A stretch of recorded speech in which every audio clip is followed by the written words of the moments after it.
Every 4 డేస్కి ఒకసారి ఇలా చేసుకోవాలి ఫ్రెండ్స్. ఇవన్నీ తీసేసాను కదా, ఇప్పుడు ఇవన్నీ చెట్లన్నీ తీసేసుకొని ఇలా పెట్టేసుకోవాలి ఫ్రెండ్స్. ఇలా తీసేసుకొని ఇలా కలర్ చేంజ్ అయిపోయాయి కదా, 4 డేస్కి ఒకసారి చేంజ్ చేసుకోవాలని చెప్పి అది కలర్ చేంజ్ అయిందని పడేయాలి ఫ్రెండ్స్.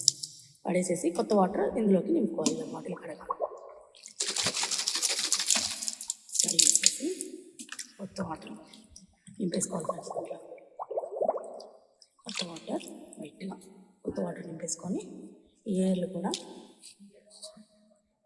నీట్గా వాష్ చేసుకోవాలి ఫ్రెండ్స్. వాష్ చేసుకొని ఇలా తీసి ఇందులో పెట్టేసుకోవాలి. ఇది మనం 4 డేస్కి ఒకసారి చేయాలి కంపల్సరీ. పెట్టేసుకొని